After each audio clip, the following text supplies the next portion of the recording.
What up, what up, what up? What's going on, everybody?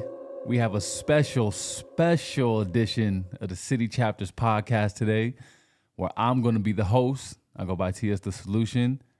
And my guest today is City Chapters own, City Chapters everything, Third Kind Designs own, Third Kind Designs everything, the man, the myth, the legend, the one and only. Oh yeah, all that. Bobby J, what's going on, my brother? Not much, man. Yes, sir. It feel different over there, huh? In a different seat. It's good to be here, man. Yeah. I'm honored to have you as a friend that, is down to come on the podcast as a host and interview me because I feel like I need to get my chapter out there. So, Of course. Your chapter's important, man. We're all here because of you. So thank you. Thank you for everything that you do for the city, for your brand, everything. And I had the pleasure of breaking it all down. We're going to get to the bottom of Bobby J. We're going to know what makes him tick and what he's got planned for the future. So we're going to start from the jump, my boy. Like, tell me about your upbringing. Where are you from? Where you based out of? How did you move? Family. Tell me about all the beginnings. yeah, I was born in Denver, Colorado, Littleton specifically. I was in that area until I was 6 years old. We moved up here at that time because my dad's in the car wash industry and he owned that double car wash tunnel. He was a partner in that car wash over there off Division and Ruby. It's Mr. Car Wash now. Okay. It's like right by the Qdoba's or whatever. It's like Yeah, Chipotle's yeah. over there. Yeah, okay. I think a Qdoba's over there, like right in that area. But that double tunnel on Division right there as soon as you cross over the river. Dang. Yeah, so that's what brought us up here. We moved to the little town of Medical Lake and, grew up out there my whole life, first grade to 12th, Medical Lake school system. And, yeah, man, that's kind of like where I was born and raised type situation. So what's the environment like in Medical Lake? I don't think I really rock with Medical Lake like that yet. Yeah, it's a small town. We got the mental state hospitals up there. Okay. So it's a weird vibe sometimes, I guess you could say. But I had an amazing time. We went to school with all the Air Force kids too, so that was really cool meeting a lot of those different people. Getting to go on base. Like when middle school came around, there was a youth fun center type thing on base that was always super fun. We used to hang out at, go to the roller skate rink and chase girls and do that whole thing, Yeah. So I was really fortunate for that because, I don't know, it kind of was a unique experience going to school with base kids and getting on base and hanging out on base. I don't know, you don't really get that elsewhere in town. And I think that was kind of a unique experience having that access to the fun center the way we did on base. And, I always grew up out on lakes or in the woods, so kind of blessed that way. Lived in the town of Medical Lake here and there in rental homes while other homes were getting prepped or whatever. So, yeah, I don't know, man. Everybody's in your business kind of town. Oh, one of those. Yeah, and I've, of course, I've always been a rambunctious fella, you know what I mean? So, people always were trying to taper me down, you know what I'm saying? Because kind of like make you conform to something. yeah, for sure. Yeah. All my teachers, I just was wild from the time I was born. So, a lot of people in your business for sure. Is it like everybody's on a first and last name basis in that area type of thing? Pretty Everybody much. knows your parents. As close as it gets to that, yeah, for sure. I mean, it's a little bigger than that, but not much, and when we went, I mean, everybody knew everybody, you know every single person that's in your school one way or another, pretty much, like, of them, so. So you said your pops was in the car washing business. Car wash business. Was he? So does that mean he was working a lot? he was more away more than anything, or what was the Yeah, my dad's a workaholic. yeah He's a one of those? workaholic. Wasn't really involved directly in my life too much. Mainly, it all involved work for him. My dad's also a water ski fanatic, and growing up, he also encouraged me to water ski, and I did that for a time. I got pretty good at it. Was sponsored by O'Brien, which is a major company. I was on their amateur pro ski team for a little bit, but it wasn't my dream, it wasn't my love. And so, once I kind of stopped doing that, there wasn't as much direct involvement in my life on more like hanging out, personal side type stuff. Also became a wakeboarder, and it's kind of the same kind of thing. Like my dad didn't care, but he always wanted me to ski more than wakeboard because it's kind of like on the mountain, skiing and snowboarder type stuff. But it wasn't as serious as that. But it's just my dad does what he likes to do, and if you're not doing what he likes to do, then it just kind of is what it is. So yeah. Do you think you get your workaholic-ismness? Because you work. I know you like to work. You like to buckle down. Do you feel like your pop's kind of way of working kind of rubbed off on you a little bit? I think there's parts of his work ethic that I've taken into my life, and there's a lot that I've disregarded. I get that a lot of people think I'm a workaholic, but I'm really not. I don't really work all that much, especially with my companies. Like what I'm working on is my personal growth and my mental health, most of the time. So I think there's aspects that I take from my dad, and I love my dad, but there's been a more negative that I've learned from him than positive, a lot more negative. And he's not a bad man by any means, but just, I think he just comes from a completely different era. So my dad is 81 years old, I'm 33. Wow. Yeah. So he comes from a whole different era than I do. And so I think there's just some like generational gaps between understanding each other. I don't even really know who that man was. I mean, he was 46 by the time I was born. What lives did he have before I was born? Right. I've had many lives within my short 33 years of phases and different things and things I've experienced. So,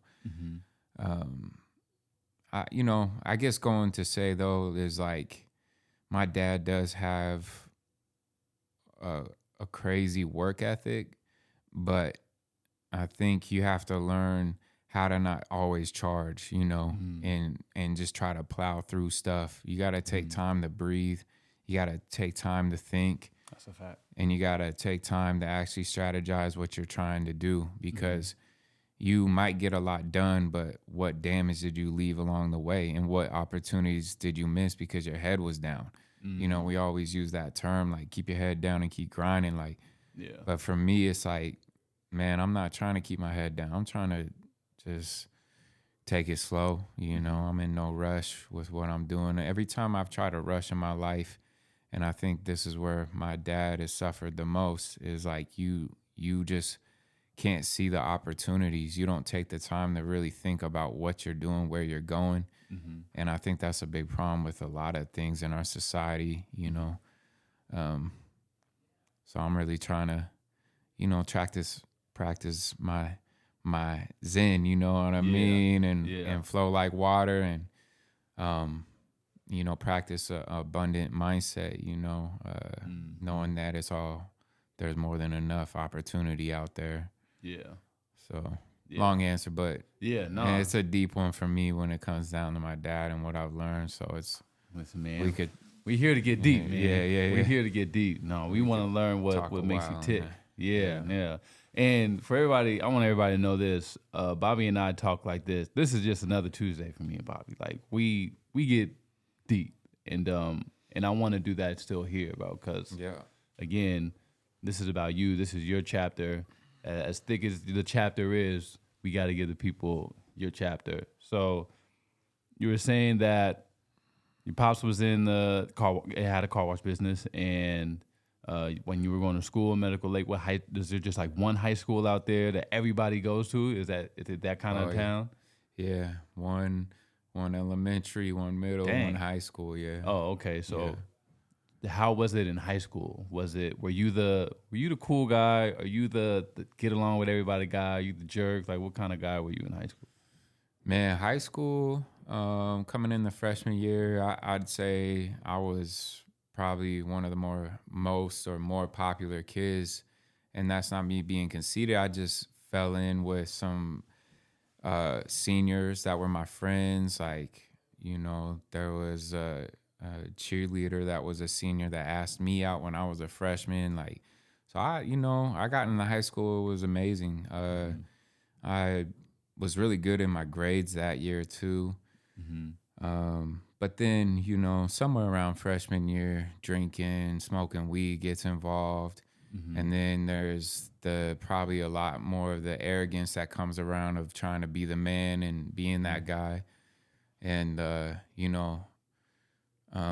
there stemmed a lot of jealousy with some of my friends that ended up splitting us up for a while. And, I had a falling out with one of my best friends because of a situation that happened between us that affected me for the rest of my life, Oh wow. And that happened my sophomore year. And I mean, that shit changed my whole life, and it damaged me, and was really held on to a lot of anger that stemmed from that situation. But yeah, I think through high school, I always maintained, being a person of interest, I just think I naturally have that, it's just is what it is, you know what I mean? But I've had to learn how to work through it and how it can be authentic. And, in high school, you get so caught up by, you think you know what you're doing, but you don't know what you're doing. You know what I mean? Most high schoolers don't. I'm not saying all, but a lot of the men or boys that think they're men in high school. And of course, it's so easy to get lost in this world. Like, it's meant and established for you to be lost. Yeah. They don't want you to be found. So you got to have grace with yourself and the mistakes that you make in high school, and hopefully you make it through without, doing something so stupid that it entirely messes up your life. Yeah. But Lord knows how many times I was close, and I call it grace. You know what I mean? For real, how I've gotten through what I've gotten through. But there's a hate-love relationship in high school. Yeah. I feel like I kind of got robbed of some opportunities of what I would have liked to experience in high school, going to Medical Lake. And then after freshman year, Mr. Fox was the man. He was the principal my freshman year. He let us, he let us have fun, And then after that, it was like a Nazi regime came in, and like they try to like really suppress everything, like how dance codes were, and like all the stuff at dances were completely different. And they just, and then of course, me being somebody that was shining, or whatever the case may be. And granted, yeah, I was involved in things that I could see why they wanted to bring me down, But by my senior year, they like made some real efforts to destroy my education, really, And yeah, granted, I have my responsibilities on my side, but the way I feel they went about it was, not a way to support a kid and really get to the core of what's going on and why kids are doing what they do. There's just this like authoritative approach in high school where it's like you're not helping any kid when you approach them like that. Like obviously, there's, I feel, way better ways to approach. And I think it's funny, you look back in high school and you remember the teachers that were great and actually cared about you, and then the ones that were on power trips, trying to control you, you know what I'm saying? And they get off on that. Really And yeah. And so, the principal that was my principal junior, senior year, like that dude was, not somebody I would respect now as a man, like the way he treated things. Like, there's just way better ways of get into the core problems that lie within a high school. But, you know, our educational system's broken. It's been broken. That's a fact. I was broken. Mm-hmm. You know what I mean? Like, I was a broken person after my sophomore year, really. And, yeah, man, I don't know. I guess that kind of encapsulates pretty much a good chunk of what my high school was about. Yeah. Because it almost felt like, and I still feel like this in school. Like teachers or principals they rather prove a point than support. It's like they're really just there to, hey, I'm here, the authoritative figure, and this is what it is. But that doesn't help me. You're not here to teach me anything. You're just here to assert your perspective, pretty much. And Right. And I'm supposed to agree with it because you're older than me, and that's the way it is. Yeah. And drop the ball from there. I wasn't a good student. Did you make it through high school? Yeah, I did make it through high congrats, school. man. And I maintained good, decent grades throughout, you know, because it was easy. I didn't even have to try. Man. I mean, I was on honor roll my freshman year, but then after that, I just didn't even care. And I just did the bare minimum, which got me, you know, B, C's, probably some D's in there too at points because I just was like, whatever. I mean, it's enough to pass, you know. But you know, like they tried to kick me out twice in high school? My senior year of high school. One was like this winter ball dance. Some kids in the school knew me and my crew were gonna be partying before, so they snitched on us and told like our administrators, like, oh, they're gonna be partying and drinking coming to the dance. So this whole situation, long story short though, how it unfolded for me alone, all my crew got in, but me alone, I come through the door and every single cop in Medical Lake is waiting for me at that time. It was like 7 of them. Dang. And my security guard like starts like getting on me, and I got arrested in an MIP that night.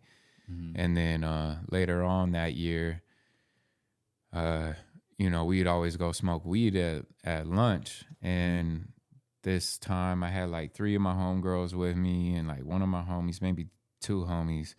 We all packed up in the car like you do in high school and went and smoked. Came back, and this teacher that was always dope at the time and always cool with me, I get back and he's like, you need to go down to the office to get a tardy pass. I was like, what? I was like, bro, you don't ever like stress me. Like, what is going on? Anyway, long story short, they kicked me out of high school for smoking weed. They kicked my homie out for smoking weed. They have no proof of anything. Yeah. But they just said we, you know, smell like it and whatnot, whatever. And they fed me some crazy story that the secretary was allergic to the smell of weed, and that's how they found out. I was like, oh my God. The secretary started breaking out? Or yeah, that's what they tried. That's what they tried telling me. But mind you, they kicked out one of the homegirls. I mean, how many girls? There might have been 4 girls with us. And they kick one out because she's a little rebel like me. Yeah. You know, like a problem. I'm a problem. They kick my homie out just to kick all the boys out, kick the one girl out. But the 3 other girls, they didn't get kicked out. What? For all this, the same thing. They let them pass. But they... That make an example out of you. Because like we all said we didn't smoke weed, but they're like, oh, we know you smoked weed, but we believe these 3 that they didn't, but you other 3 did. And so we got kicked out. This is right before prom. Dang. And right before, and they waited. I've been doing this since sophomore year. Yeah. Smoking weed at lunch. Like everybody knows it. Yeah. Like, and they wait till my senior year right before prom to try to like make an example of me. I'm in my playoffs for soccer. And anyway, you know, I felt like it was unjustified the way they went about it. So I played dirty too. I got a fake piss test and brought it back, but they couldn't prove that it was fake, even though they knew, because some other kids in the school somehow again snitched on me. Dang. And so,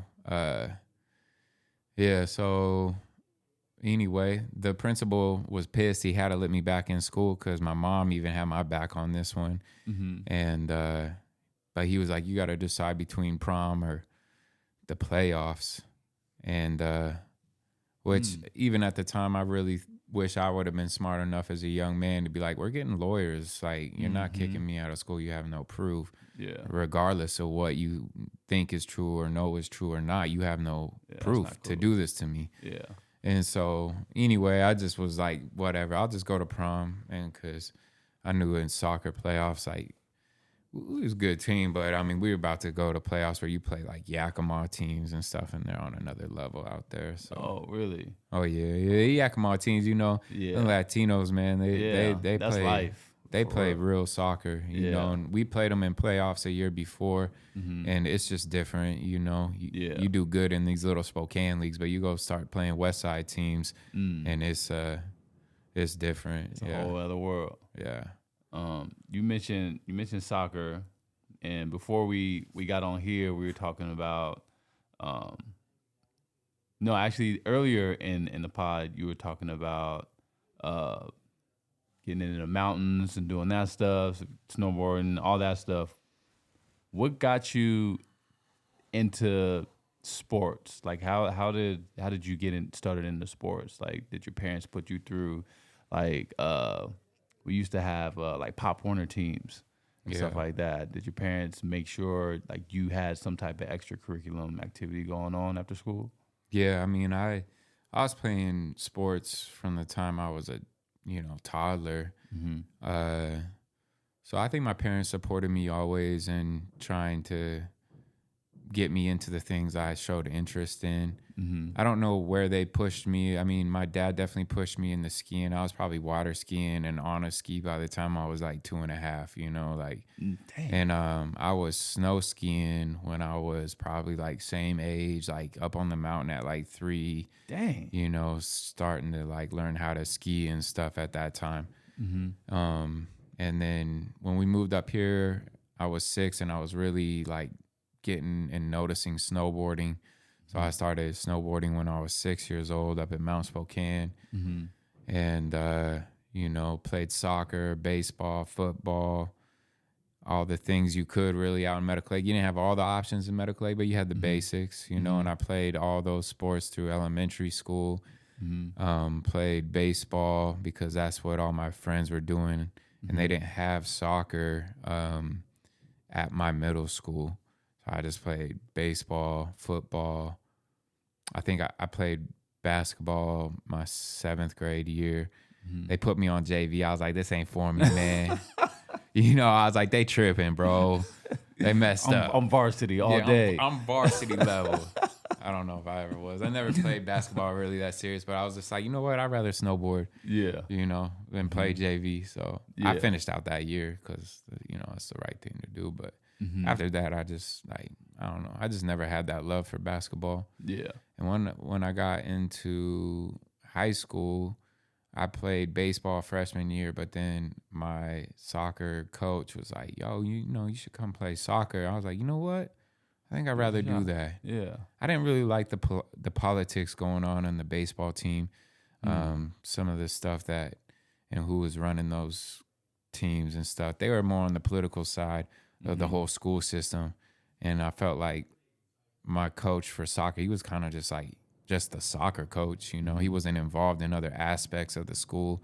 I think that probably attracted me, and also had some good friends that were playing soccer too. So So you got sports, and then you got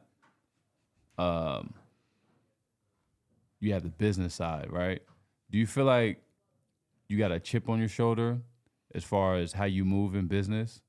Because I always feel like in the athletics, like sports period, I learned a lot about myself based off of feeling like I got something to prove a lot of the time. Obviously, the other team wants you to lose because they want to win, but there's people in the stands that are cheering for you. You got your coach, you got your practices, you got everything. And I always feel like sports kind of taught me to move with a chip on my, like I got something to prove. Business-wise, do you feel like you kind of move like that as well, based off of things that you kind of learn from sports? I think at one time I definitely was moving that way, you know. And I mean, bottom line of like what sports is really about and why we take it so serious and we get so involved in it is, you know, winning and losing, of course. But at the deeper level of that, it's like when you lose to a team, what it really enacts in you, I believe, is like the real primal of you would have got killed in a battle. You know what I mean? Like, this is life and death situation. That's how your mind interprets a win or a loss a lot of Yeah. times. Yeah. And even if you can get to a place where it doesn't bother you that much, it's still base level of your mind understanding, like, I lost. If this was a situation that it was life and death, I'd be dead right now. Yeah. Your brain, no matter what, it's the lizard brain. That's what it's Yeah. thinking. It's like, that's why losing can be so hard on you over and over if you're losing and you get into those funks because your brain is now in a place where it is like, we're useless. Yeah. You know what I mean? Yeah. I Like, ain't nothing. and so I think like that's kind of where being assertive, confident in sports is very important, and how it can translate over into life is important. But as much as, I believe that theory of what like winning and losing comes down to, it's not that. You know Right. what I mean? So it's not that too. So you have to train your mind how to understand winning and losing, understanding it without it destroying your confidence and destroying your self-worth and stuff. But that's a challenge, easier said than done. It takes practice. And For real. I there's something about me that has always had that competitive side. I think it'll always exist, but it's just trying to find how do you be competitive in a healthy manner, you know what I mean, with respect to your opponent or your competition as well. Like, I try to respect everybody that I play soccer with, or that so anybody I come across, I try to respect, Yeah. and show a certain level of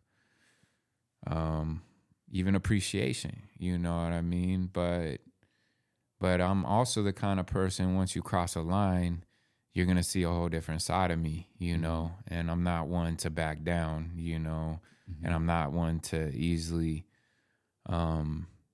dismiss when I feel disrespected or you're coming at me crazy on the field. I've gotten way better, and I've enacted my patience, and patience is one of my biggest practices right now, because I've been terrible at that. I was raised by a man that was completely impatient, and that really affected the way I reacted and handled things in life, and it's within the last few years that I've really started to get a handle on that. But yeah, I mean, there's a certain thing that comes from sports where you're pushing yourself, you're competing, and you're showing up. I think showing up is a big thing you learn from sports, like showing up, doing the work. Yeah. Having a team too is great. Learning how to work with others. Yeah. I don't have a team yet, like directly in city chapters or my businesses, but I think one day that'll transpire with the right people. You had brought up being impatient, and being raised by an impatient man and your father. I recently had my pops come out to Spokane and live with me for a while. Yeah. That alone taught me so much about myself, just being around my father. And everything that I found that I don't like about myself, I almost pinpointed. I could see it in my dad. And this naturally, that's just the way he is. Right. How is the dynamic between you and your father these days? Yeah, I don't know. It's distant, My dad is just a distant person. He's a loner. I'm a loner now too, My brother is. I don't think I wasn't always a loner, but I'm more that way so than I've ever been. There's love between me and my dad. It's just that we don't relate. And, there's family situations that have arisen that have kind of separated us further. But I always let him know, like, I'm here if you ever need me. And that's about all I can do. It's really in his hands whether he wants to have a relationship or not. But his his relationship has always been with work. I don't think he really understands relationship, like love, in different ways that the way I interpret them. You know, his way has always been about, and I think, like I said, it's that generational gap. Like, I'm a man, I work, I get the money. What else do you want from me? Yeah. I feel like that's kind of, you know, he has softer sides than that. He's not like a calloused man by any means, but you know, it's difficult, man. I Yeah. think it's like that for a lot of fathers and sons, I suppose, you know. Though I've never really heard anybody that I know that relates really the same way that I've had my experience with my dad. But seems like either dads aren't there or they are. And mine's kind of like he's there, but he's not. You know, it's a little there. I'm sure there's a lot more people. Maybe I'll hear from some people that are like, bro, I can relate with you on that. But Yeah. yeah, it's frustrating. It's Yeah. caused a lot of frustration in my life with my family, and you know, navigating it is difficult. But I'm not complaining. It is what it is, and I know situations could be way worse. You know, Yeah. my dad has been a provider, regardless of everything else, of like what you would want to have in a or long for a relationship with your father or your parents. Like, he's been a provider, and you know, I admire him for that part. Yeah. You know. Yeah. No, I feel you on that one. It's always, it's almost like this, like underlying. I don't want to say competitive. That's not the right word, but there's that that natural tension there. I feel like when I talk to my homies about how they are with their dads, it's sometimes it's good and sometimes it's bad. I think it's fairly neutral. It's nothing that's gonna like make or break a relationship between a father and their son. But I think it's almost as if it's not like it's something there when the son gets old enough to kind of like have its own perspective and its own way of thinking, and it's different from the man that raises it. So it's like, Yeah. you know what I mean? Well, there's like the resistance from a father to think he can learn from his son. You know, like I think that's inherent, and like I think a lot of fathers are really guarded from like trying to hear anything from their son. You know what I mean? Like that your son could teach you something. Like, you don't know nothing, boy. You know, Yeah. like that. It's just like inherent in us. Our ego is that way. Yeah. You know, and it's something you got to work through because, you know, I think you can learn something from everybody. But, Yeah. you know, how do you do it in a respectful way to your parent and not offend them or make them feel like they're the one, now you're parenting them, you know, like Yeah. it's that's a conundrum, you know what I mean? It's hard to navigate. Yeah, me and my dad always have that tension and always have. I mean, one thing is like I've always been somebody to call him on his bullshit when a lot of people would be scared to or not, you know, and I've always been like, I'm gonna throw every bullshit thing you do to others right back at you. Yeah. So it's always been that way, you know, and like we worked together too. I worked in the car wash industry for like almost like 8 years with him. And you know, it was shitty. I didn't like it at all. Just like working the way he worked, it just wasn't for me, you know. And I mean that's a classic tale of father and son working together. It's hard to make it work, you know. And some fathers and sons can do it greatly. Yeah. Some figure it out. But you know, it wasn't gonna work for me, you know. So Yeah. Okay. So we know about pops. What's going on? What about siblings? Do you have any siblings? Are you the youngest? Like, where are you at if you have siblings? I'm the middle child. My mom had her first son when she was younger, and so my half brother is 14 years older than me.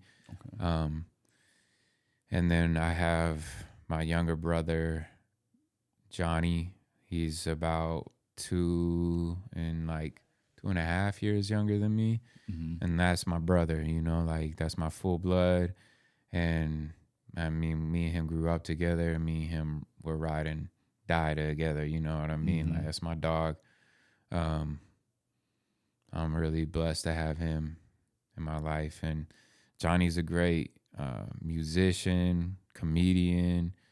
Dude's hilarious. If you know him in real life, Yeah. guaranteed to make you laugh. Facts. Yeah. Big facts. Yeah. Yeah. And yeah.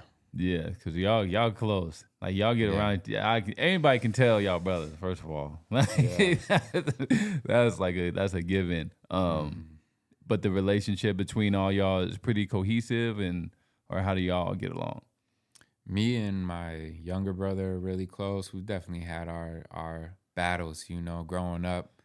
Me being the bigger brother. Yeah, I'd be a lot more physical with him, but I think that's how he got witty with his tongue. He learned how to become very witty with his tongue as a way to rebel and like get back at me. And he definitely could with his tongue. He's very sharp. So, I mean, we've definitely had quite a few physical altercations, not like a ton, but, especially when we were younger. As adults, we've had a couple. But we've always been quick to just like apologize and be like, we love each other, bro. We just, most of the time it stemmed from drinking, and so, I'm just over this month, I'm over a year without alcohol. congrats. And my brother's at 7 months, and I'd say like me and him are, living life and closer and living at a higher level than we ever have in our entire existence on this earth so far. You know what I mean? Like we're just we're both accomplishing great things, pushing limits, and going for bigger things in life now. I mean, our sobriety is always been the key to our success. We've both known it. We've both had major issues and struggles with alcohol. So like last winter sometime I was stopping and I was encouraging him, to stop, and he made that decision, and it took him a little bit, you know what I'm saying? Few little relapses, but he made, and I mean, I've relapsed so many times, like go months at a time, then start drinking, so I know it's hard to make that decision and to stick to it. And alcohol's a real destroyer, and for whatever reason, it's hard to let go of that destruction. Yeah. But, with me and where we're at, I'd say we're probably closer than we've ever been in our adult lives in like the most mature way. You know what I mean? Our time together doesn't involve drinking and, drugs or none of that, and we're in good environments, so. My half brother, he's out the picture. I mean, there's just some situations that have arisen with, our family that has kind of separated us, and I don't know how that can be healed. So it is what it is with him. He's not really involved with the family at all, And I don't want to speak on him too much because that's between us. But, unfortunately, we're not close, and that age gap has always been a issue. And then, you said 14 years, right? Yeah, he was, and he was basically living on his own by the time I was born. I mean, by the time he was like 15, 16, he was out of the house. Oh, okay. And, he's had a life where it's been, troubling for him, a lot of mistakes that have led to some hard places. And I think at some point you got to take ownership, you know what I mean? Responsibility. And, and I think when it comes down to even family, like we're all going to have dysfunctional behaviors with each other at some point. I certainly have had many dysfunctional experiences and behaviors with my family. But the difference is you gotta take ownership and apologize, and try to make things right. And you can't let your ego and pride get in the way of family. And that's all I'm gonna say on that. Yeah, for sure. Yeah. Thank you for that. Does this shape, because I want to get into city chapters and how city chapters came to be.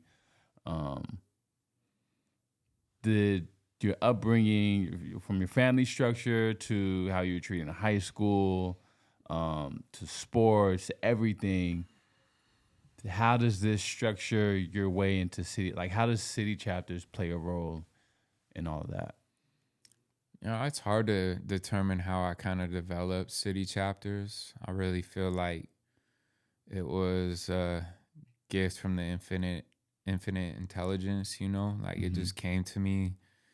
Um, I definitely didn't grow up in Medical Lake. Yeah, like you got to put on for ML, you know what I mean? Other, other than maybe like on the sports team, you know what I Yeah. mean? Like, we want to win our sports game, but it was more about the team winning than it Yeah. is like It's, representing Medical yeah. Lake.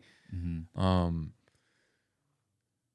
so I think how it really stems from is, I was locked up when I was 20. Mm-hmm. I was locked up for 6 months, and I was locked up through Thanksgiving, Christmas, New Year's, and well, I guess I was 21 when I went in, and through my 22nd birthday was in March. So I went in October, missed Mm-hmm. Halloween too, but whatever with that. But I remember, like watching the fireworks on New Year's through a Mm-hmm. little crack in my cell Mm-hmm. at downtown county, and just like that whole experience changed my life. I was on a really dark path at that time. Mm-hmm. I got blessed with just doing the 6 months for an assault charge. I mean, it could have been worse. I mean, somebody could have died. The person that was involved with it, I easily could have killed him. Luckily, he didn't. And, you know, we were so young at the time and involved in all the craziness. Mm-hmm. So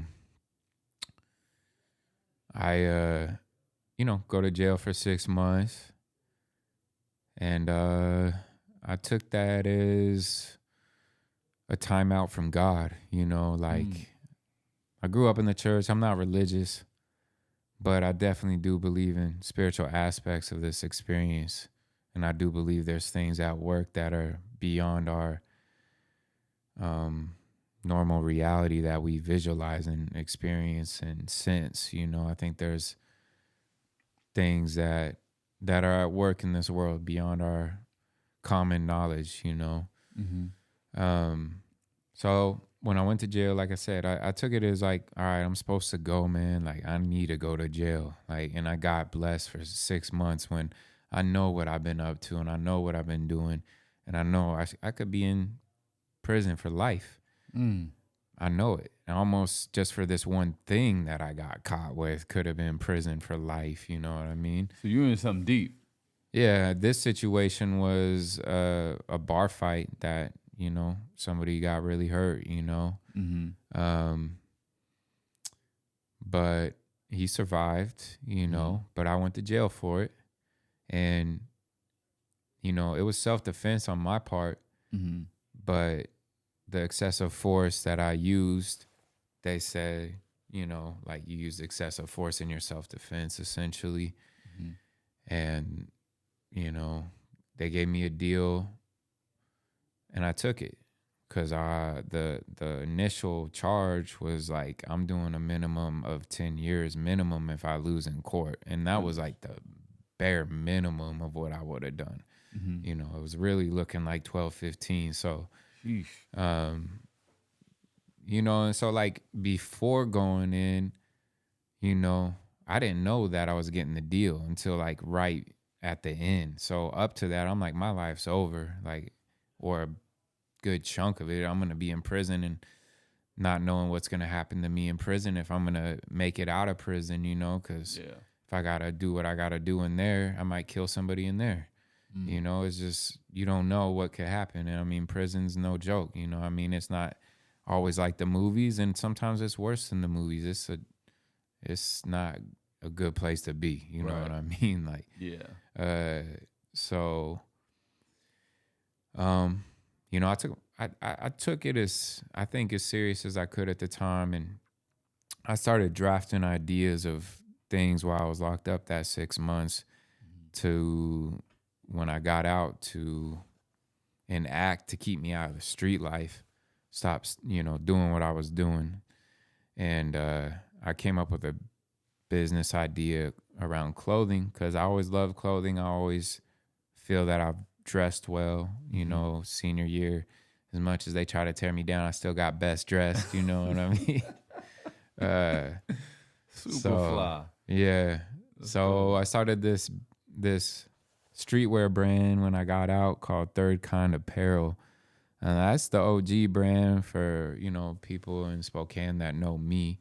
And it got around beyond people that just knew me too. It was kind of in the music scene and stuff here and there with people. And that was my first streetwear brand. And I had that for, a while. I was getting myself enrolled at the Falls and I was doing some schooling there. And then like on a break, I went and got a job at Zone Design. And they, I started working there because I wanted to learn the trade of like what it takes to screen print, just learning everything about the business of making clothes domestically, you know? And so I was like, I'm not going back to college. I'm going to do this.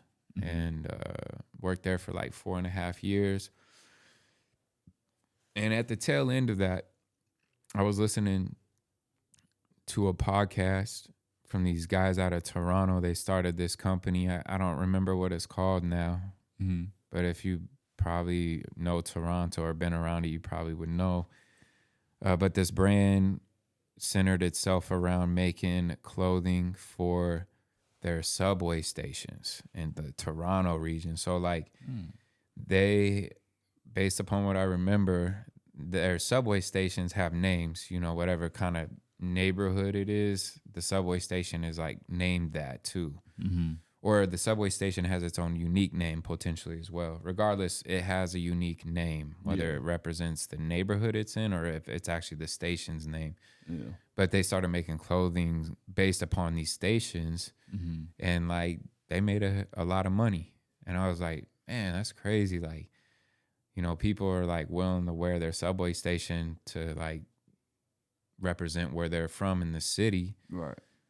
And I remember at one point, like they were saying, when you're in Toronto and they ask you where you're from in the city, you say the subway station, like, oh, I stay by so-and-so station. That's how people can mark where you're from, probably because they use the subway station out there a lot to navigate the city instead of driving like we do, you know what I mean? Okay. And so I think maybe that plays into it, but they started this brand and they have a successful brand. I believe it's still around. I look it up once in a while. I just can't. It's been a couple years since I did, so I'm not on top of the name. But that triggered some idea in me of like, man, like if people would represent some subway station, like how many towns are out there that don't get representation with something that's cool and dope? And then I was thinking like, how could you create a brand that unites all these people that love their city? So I kind of just stemmed from that concept of hearing that podcast. Somehow that idea came to my mind. I was like, oh, I could, I knew how to do the production based upon me working at Zome. So I started developing the brand. I don't even know how city chapters came to me. It just came to me, like What, the the name? The name, yeah. Okay. The name, it just came to me. Yeah. I was thinking of, street culture. I think nonprofit organizations popped into my mind because they call their different places in different areas chapters. And then, bike clubs, they have chapters too. So it was like, this is, street and kind of nonprofit. You can kind of blend these two, you know. And city chapters just sounded good. And the city chapters, just that part of the name means, different chapters that we represent in cities, so like Spokane chapter, Seattle chapter, and then you can break down chapters within those chapters, whether it's Hilliard in Spokane or it's Belmont or whatever, you know what I mean? Yeah. So there's a story to be told. Yeah. Yep. And then I developed a motto. Every city has a story. Every story has chapters. And I was just kind of like off and running. Mm-hmm. Started doing coaches jackets that you could customize with cities. Mm-hmm. Yeah. That's how I heard of city chapters. I seen a couple of rappers with the big Spokane on the back, black jacket, white lettering.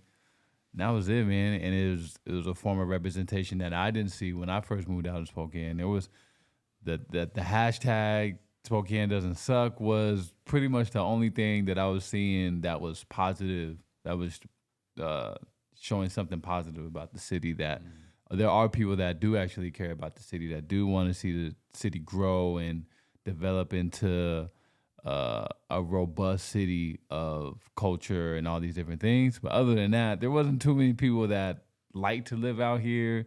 They wanted to move as soon as, like, how many colleges are out here? Like 5 colleges out here. So all these kids going to college, they can't wait to leave. But here we are. We have city chapters, and it is about representing. And it is about putting the city in a positive light. It is about all these things, but you don't see too much of it. You don't see too much of it. So city chapters is mad important. You mentioned third kind design and that being So Third Kind Apparel. third kind apparel. That was the streetwear brand. Okay. When I stopped that brand, when I started city chapters, because I felt like I had to choose, I couldn't balance both. Yeah. But it came down to me also quitting my job at Zome. And I needed a company to help me fund, city chapters. And so when I left Zome, I started my own apparel sourcing and decoration company. So I specialize in graphic design and designing apparel and merchandise for clients. So I took Third Kind Apparel and I rolled that into Third Kind Design because I wanted to keep that symbol. That's, what I'm known for is Third Kind initially, and I wanted to keep it alive in some way. Yeah. So that's where I morphed Third Kind Apparel into Third Kind Design into being more of a design business. Okay. Yeah. So a lot of what we talk about, we talk about all the time, is mindset and where your mind is at when you're taking on certain projects. Like I remember you were first talking about, the City Chapters podcast, and then to see it thrive the way it is and building the way it has, like, congrats, bro. I'm super proud of you, first of all. I never told you that before. I'm going to tell you that now on the pod. I'm proud of you for doing this. You spoke it into existence, and you're executing. So thank you, too. But your mindset has always been something that we've talked about, and knowing a little bit more about the past and knowing a little bit more about your foundation and how you were brought up. Where's your mindset at right now and currently? How are you juggling everything? Man. I think right now I'm probably the most emotionally stable I've ever been in my life. I'd say my mindset is in a really good place right now. A few things that I'm enacting is a lot of reading right now. I feel like reading is really the key to success. I feel like it's a form of meditation as well, depending on what you're reading, of course. But another thing that I've been enacting in my mindset, is like fostering affirmations of patience and positive affirmations in general. And also the abstinence from alcohol for over a year has finally got me to a place where I feel I'm kind of healed from a lot of the damage and the residue of my alcohol abuse. I feel good about myself. It's been a while, even over this year. Like, I did a year of not drinking before, and I really got in a good way really quick. And that's actually the year I quit my job. I started city chapters. I was in this zone, and it's not been as easy to get back into that zone because, I let myself down again. And I think once you let yourself down over and over again with the same mistakes and mistakes that can be avoided, like choosing to drink or not. And, since the time I was locked up, this is another thing that I knew from the time I was locked up and wrote about, was like, my key to success is me not drinking. And, I think while I was locked up, I was, I didn't drink for that 6 months. So that was the first time since I was like 14 that I was sober. You know what I'm saying? Like, so that was the first time of me experiencing sobriety since I started it all. And so in that 6 months, I was like, the clarity that I had in jail, is what I knew. Like, I remember being in touch with myself, and like the pastor that would come and visit us would, always be like, I had a shine, while I was there. I was like, well respected in jail. There was some people that tested me, didn't go well for them. You know what I mean? Thank God he had my back, because he blessed these hands when I put them to work. You know what I'm saying? I like the sound of that. But other than that, like, I had a lot of respect amongst everybody I was locked up with, mainly because I wasn't into hard drugs. Like, everybody in jail is into hard drugs pretty much. Like, you don't really come across gangsters that are like not into the hard stuff, like meth, heroin, like moving coke. Like, I was just there for an assault charge, and also one that probably was like, this kid is not a joke. But I still got tested just like you do. Someone's always going to test you. And luckily I passed that test, and they regretted it. But, through all that, I mean, anyway, that's the whole point I'm trying to get to on mindset. It was just about, that was the first time being sober. And I remember that being the first time I knew without a doubt I need to stop drinking if I want to get to it. And get to these big dreams that I have, because I've always had that in me. I've always thought I'm supposed to do great things, that I'm meant to. And, I get back out, and, homeboys are still there. We're still young. I'm still 22. You know what I mean? Yeah. So, first thing I do is go buy a XR bottle of Crown, top shelf. You know what I mean? And celebrate, But, I just do remember writing that down. And over the years, I struggled with trying to not party, trying not to drink. I was dating this one girl for a while. Our whole relationship, there was a lot of love between us, but it was so dysfunctional because of alcohol use. And, yeah, a lot of it, probably most of it, even potentially stemmed from the way I was with alcohol. I'm not saying she didn't have no ownership, but it's always been a battle with me and alcohol. And I think that's been the source cause of my unstable mindset, my unstable emotional state. And,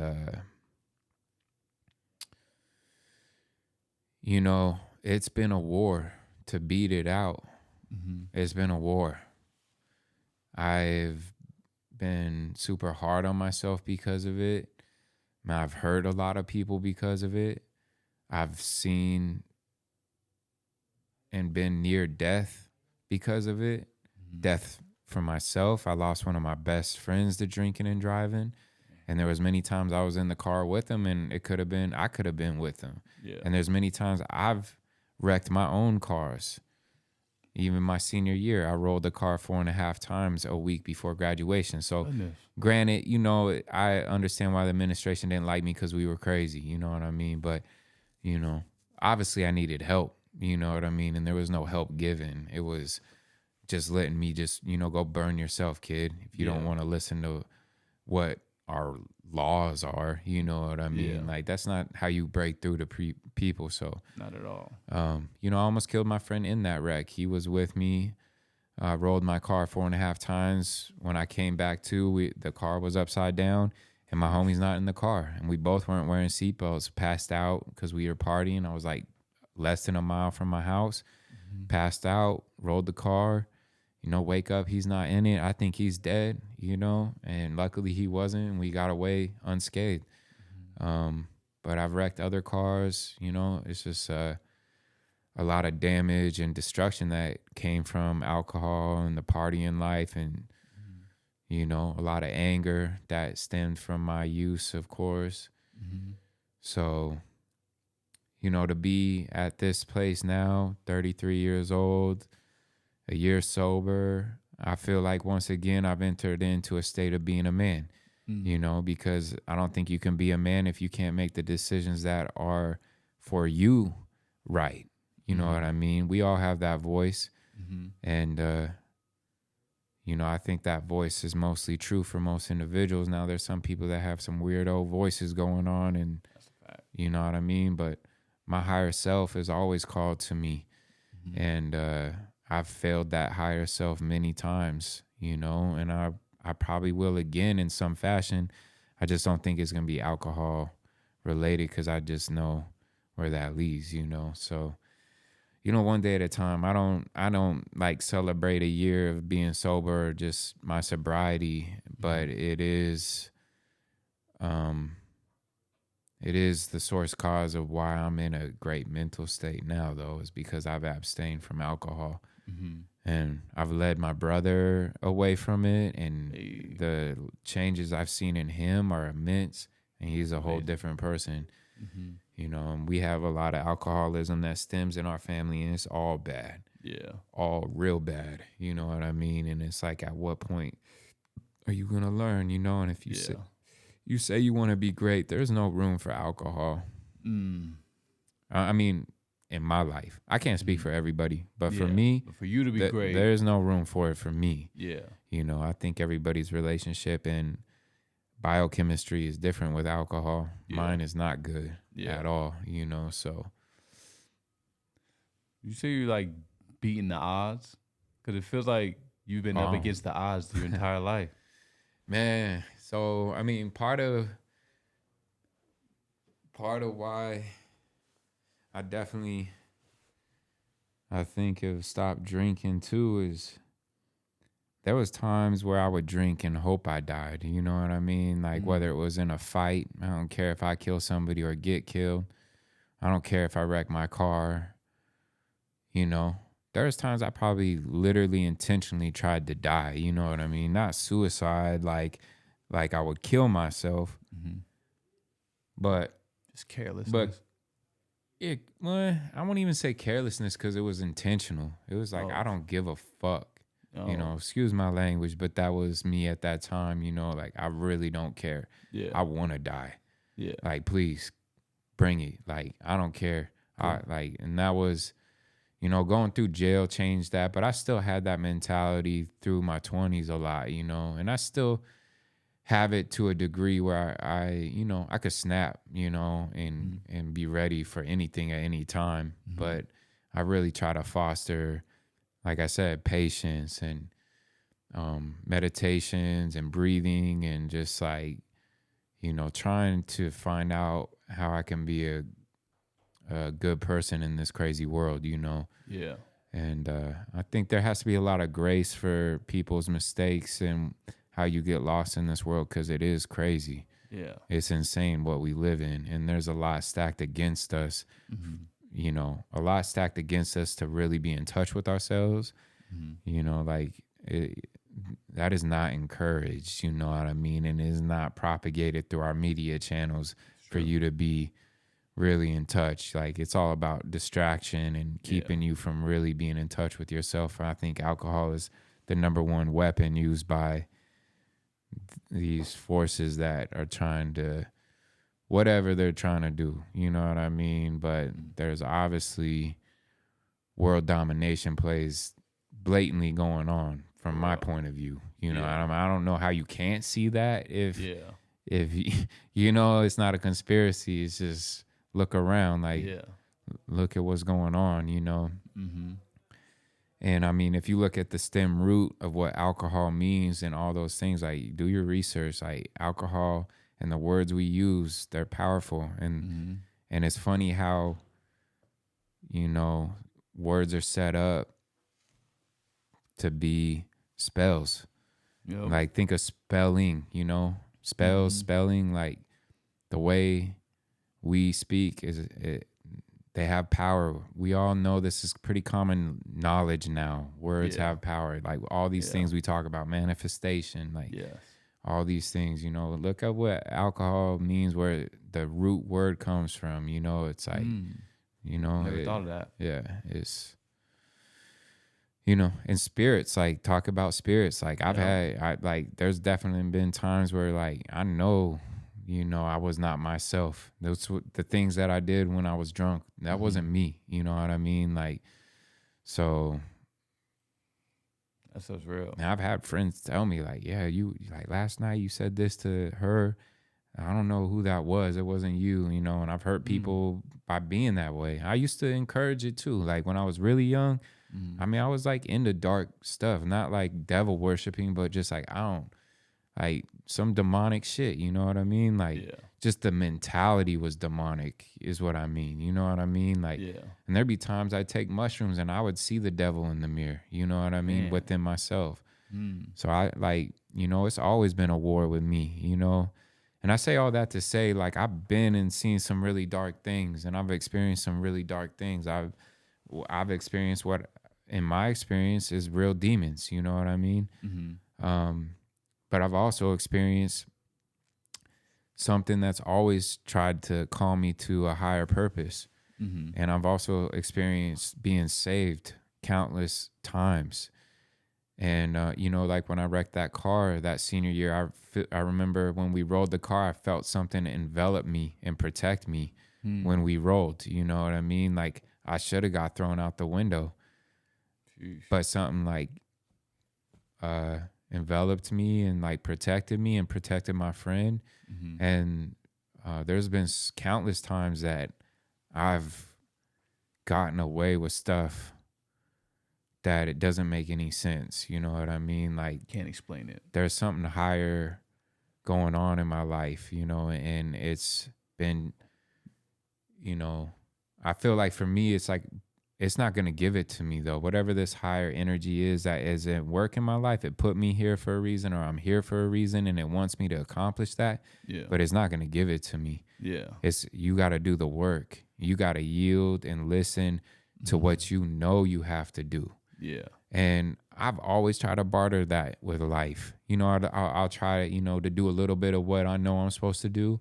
But I'm also trying to have fun, or I'm trying to do the things that I know I really shouldn't be doing. But, like, why shouldn't I? Everybody else is doing it, like that kind of stuff. Like, and also you get manipulated into thinking in that way, like from music, all the different things that movies, like all of this, like, if you aren't in a cognizant, aware state, you will be manipulated by what you consume. Now, I do believe you can listen and consume material and then think of them from outside of it objectively, but you got to be aware of self to be able to not be influenced directly by what you're consuming.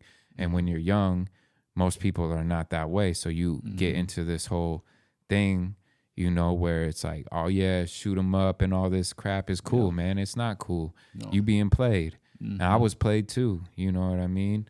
And thank God I was protected through it. And maybe that's because I have lessons that I can share with people. So yeah. That's that's part of it, man. Yeah, part of the mindset for sure. The most important part. Yeah. You said a lot. I'm trying to pinpoint exactly. Yeah, no, that's why I figured I better stop and let you get in. No, I'm big on that stuff. I'm big on mindset. I'm big on goals. I'm big on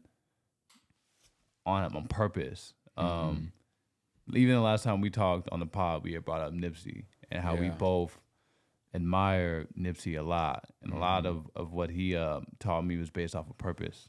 And you also put me on a book, Ikigai, that I've been consuming and has kind of guided me throughout my day, bro. I'm not gonna lie, like that guides my days now. Like there's a couple books that like I'm going back and forth between, but Ikigai is one of those things, and as far as like purpose, like really breaks it down. What do you think your purpose is? And do you think, or do you know it? Do you feel like you know what your purpose is? My purpose, I think right now, is to be a great son to my mother. I think that's like one of the direct purposes that I feel I know 100%.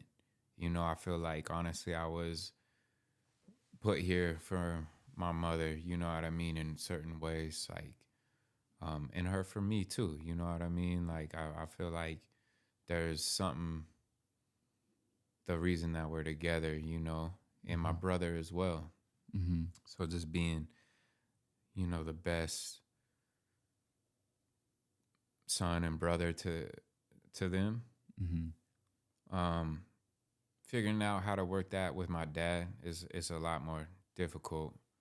But I do want him to know, regardless of the neglect that the family feels, Mm-hmm. that I love him and Mm-hmm. and I try to understand.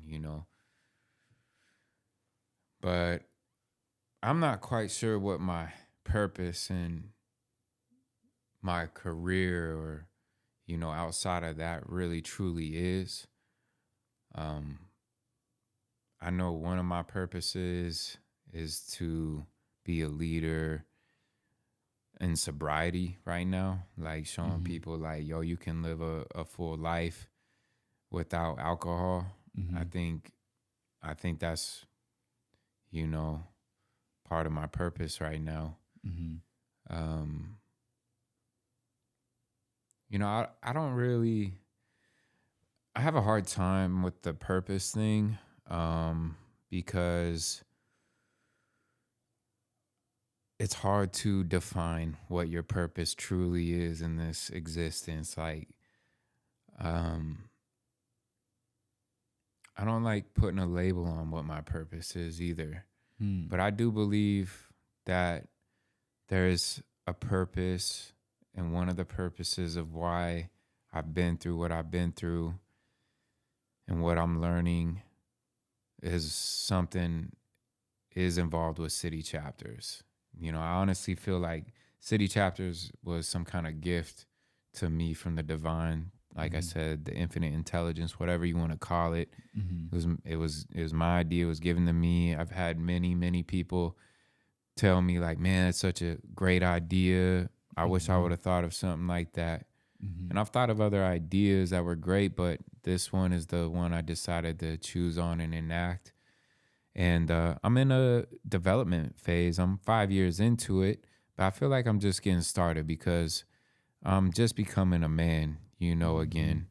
I think I was, tapping into what it was like to be a man when I was sober for that first year. And I think it's hard to feel like a man truly.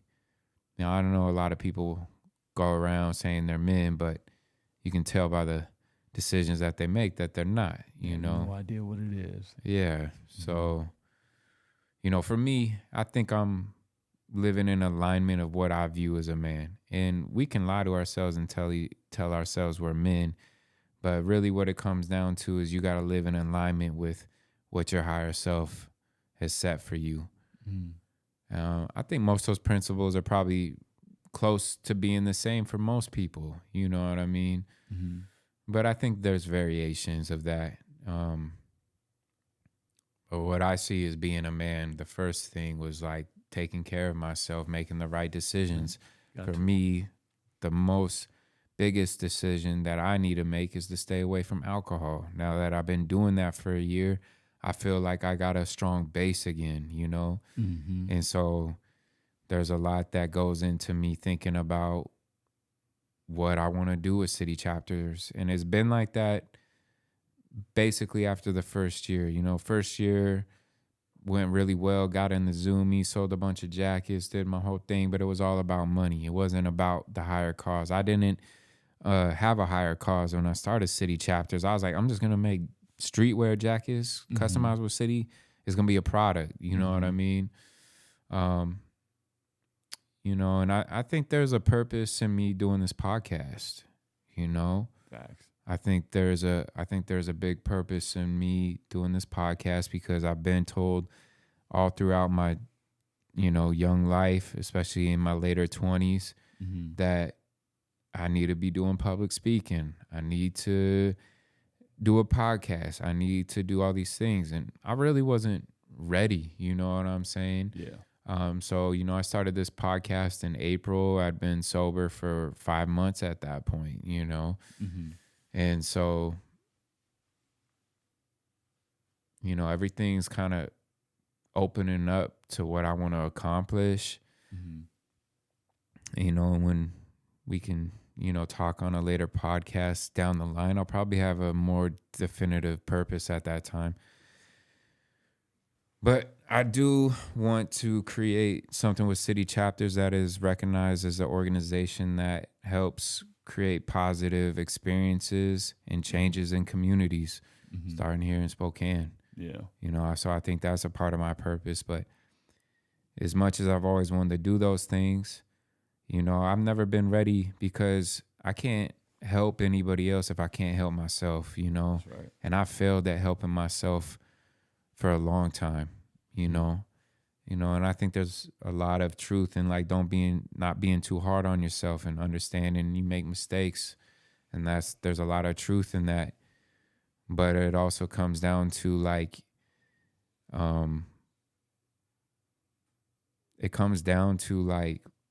enough's enough, or it comes down to, man, if you really want to do something, you want to help things, you got to help yourself, man. So learning how to love myself and help myself and take care of myself, unfortunately, was really hard for me. I'm still learning that, but I feel like I'm living a healthy life overall now. I think I'm the most, for sure, mentally, I'm the most healthiest I've ever been. Yeah. Good. Yeah, you had a long road, my friend. You got a long road to go. Yeah. City Chapters. This is your baby. What's next for it? What's next for City Chapters? What you cooking up? Let us in. Let us in the doors. What you got going on? Yeah. So, right now, obviously the podcast. We're just gonna keep having great people on. This is, I think, a big primary focus for me now is how I can keep developing the podcast into becoming something for people in Spokane to tune into and learn about people in our town. I want to keep heightening the quality of the podcast, over time, but I'm in no rush. Spokecast has been amazing and has made so much of this, all of this really possible the way that I really hoped it could happen. So we're going to keep working on making this podcast bigger, reaching more ears, stepping up production over time. But I'm just so happy with where it's at already. You know what I mean? Me and Q were talking about this morning, and like I already have such a strong base with what we're doing with the podcast. I feel very blessed to be able to do this. I feel like it opens up the doors for City Chapters being recognized beyond just an organization or just a streetwear brand and more of an organization. Yeah. Opening up more outlets of what we're doing. And then the next thing is I'm going to be getting back into designing clothes, and I'm going to be focusing on making clothes just for Spokane. Kind of, there'll probably be some custom options on there for people from other cities, but primarily I'm going to focus on doing limited edition runs for Spokane and really getting City Chapters apparel on the streets of Spokane like I've never done before. I feel like I got to laser focus in on my own community before I can really attack the world, with what I'm trying to do. And I just feel like I want to see the impact I have in my own community. This is where I've always seen the most immediate impact. I have the most people that know the brand and all that, I have people around in many places, but I really just want to get back to my roots and the city that I do it for, the city that I represent. And I feel like I've never really given that the focus it deserves, and I think that maybe I was a little, I don't want to say ambitious, but just short-sighted in my attempt of the scaling of the brand and I think I try to skip some steps, maybe is what I'm trying to say. You know what I mean? Like, this is first step here, Spokane. So be looking out for some new gear for Spokane. It's gonna be fresh. We got samples being made. Gonna be making more hats. So that's kind of what's next, man. With city chapters, keep doing the podcast and focusing on some fresh Spokane city chapters gear. Mm-hmm. City chapters is, I love the vision that you have for it, because obviously it puts on for the city. Like I said earlier, like people, they just have like this negative connotation with the city, or that it's dull or boring and this, that, and the third. But I feel like every town that people want to live in or go to has a community of people that are proud to be from there. So that's almost in a sense where it starts. It's not even like having the cool places to go to or whatever the case may be. It's about being proud of where you're from and where you live at. And I think apparel is the number one way to show that. So you always gonna catch me with some double C's on, my friend. You know what I'm saying? Matter of fact, speaking of double C's, I'm wearing something that was made by not only this man, but another man, my boy Jazz, that you guys collaborated with. This is amazing, by the way. Again, this is another thing that Bobby had told me about, and then he did it. Like, we know a lot of people that talk about stuff and never do it, not even put their foot in the ring. Yeah. But bro, you're constantly, you don't just talk about it, you do it. Yeah. So I hope you pat yourself on the back. If not, I'll pat you on the back anytime you need it. But that's mad important. You're executing everything that you're talking about. So I can't wait to see what you do at City Chapters next. Do you ever plan on doing more collaborations like this one that I'm wearing right now? Like, how do you feel about doing more collabs with CC? Yeah, I'm going to be doing more collaborations. And I think that's a big part of why I want to focus on Spokane specifically, because there's a lot of amazing people out here I want to collaborate with, people I've already been speaking with, and people I don't know yet, you know. Yeah. But I want to just focus on doing some really unique Spokane items, gear, you know, with people locally. I just want to be at work with my community right now. Yeah. You know, I felt like I couldn't really get in touch with people the way I can here. And until I really build city chapters up within my own community in a way that's like, you know, if you wear or if you love Spokane, you have to have something from city chapters. Yeah. Or you want to, or if you don't want to, you know about it. Yeah. Yeah, exactly. It's You that might type not of want to brand. rock with us, but you're going to know about us. Yeah. And either way is fine with me, you Yeah. know? So until that point, and that's my, you know, that's my other side, you know, like you will know about city chapters because I really do believe in what I'm trying to foster here.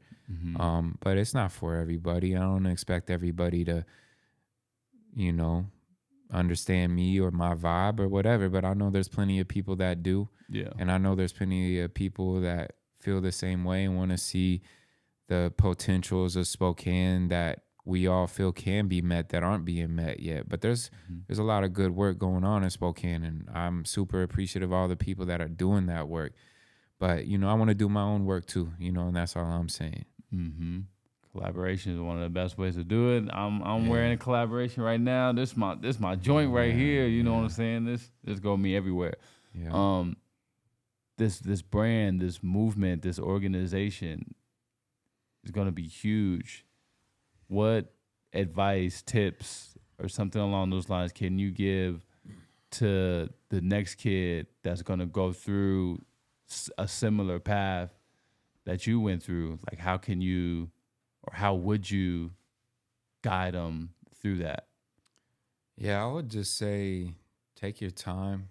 Don't rush. Mad important. Move in slow motion, but take action. You got to take action. And things don't have to be perfect, but try to do it the best way. Don't just put something out there just to put something out there.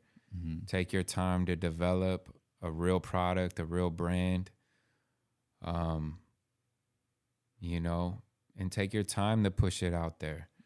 Now, if you have something you're 100% on, you know, you want to hit the ground running, hit the ground running. But, you know, I think the biggest thing you need to have is perseverance, because for most people, it's going to take a while for it to start working and start paying you and all that, you know? Mm-hmm. And if it does work right away and it's your first time going through it, how do you maintain it? So, Mm-hmm.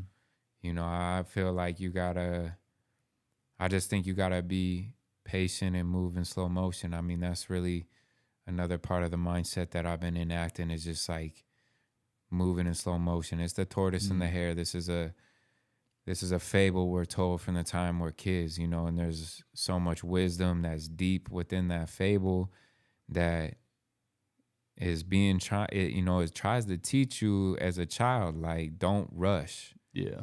because it's just gonna cause problems, That's so true. you know. And I feel like our society is so brainwashed into the go go go go attitude, you know what I mean? Like, there, you no time for rest. You just bopping around. Like, take it easy, yo, and just like do what you do at the highest level, you know, and keep setting the bar higher and higher each time. But just, you know, try to understand, like, if you got an idea, you know, you only get that first presentation one time. And, like, you know, the way I started my brands and my first things, I didn't know what I was doing. It was all right. I started.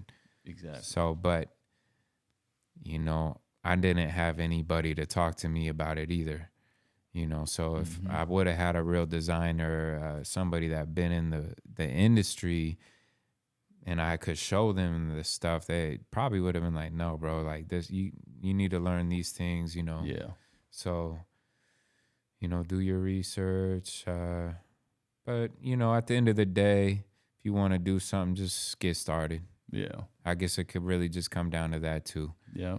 But I do believe in just patience and, you know, just trying to do the best you can. I think the playing field's a lot harder than it ever was before, because there's so many professionals now that are thriving in all sorts of aspects of different businesses. Yeah. Like, for you to stand out,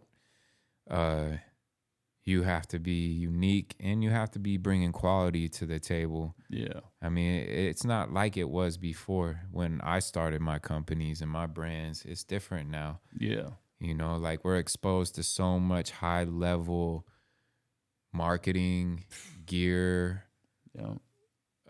execution, that, you know, like, just putting something out there is not enough. Yeah. You might get a little support from your friends and family, but it's not enough just to put something out there. Yeah. And that's something that I've had to work through the last few years. Like, that's why I've stepped away for putting stuff out at times, you know, and I'm not always pushing something, because it's like, what am I going to push? What do I really want to push? Yeah. And if, you know, I guess obviously that's the other thing, you know, you got to love what you push. You got to love, you know, like, that's the classic, of course, advice. Like, Yeah. you better love what you do, because if you don't love it, man, you won't have, like what Steve Jobs said, like, you won't have what it takes. Yeah. This shit will break you, you know. And just like Nipsey Hussle said, that's the only defining factor between me and others that didn't make it, is I just didn't give up. Yeah. You know, and I ain't even made it yet. I ain't even saying I made it, but, you know, I know I will, because I won't give up. And Exactly.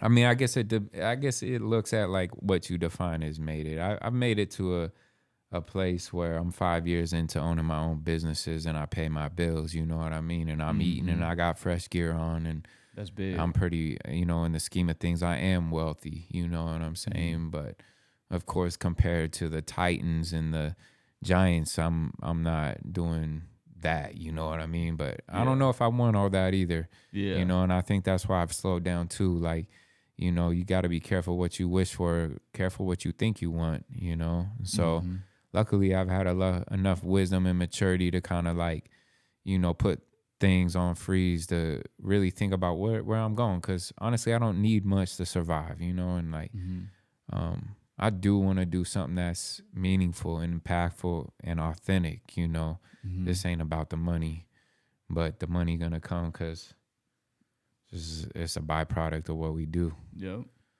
So Sometimes I use it as a scoreboard. I ain't gonna lie. Sometimes I'm up, Yeah. sometimes I'm down. Yeah. It comes, it goes, but yeah. it is what it is. Yeah, I just, like, I just think I don't want to have an attachment to money. Yeah. That's I don't want money to define my personal value. Exactly. You know what I mean? And Yep. I think that's always a struggle in our society, but Yeah. I don't, like, at the end of the day, take away,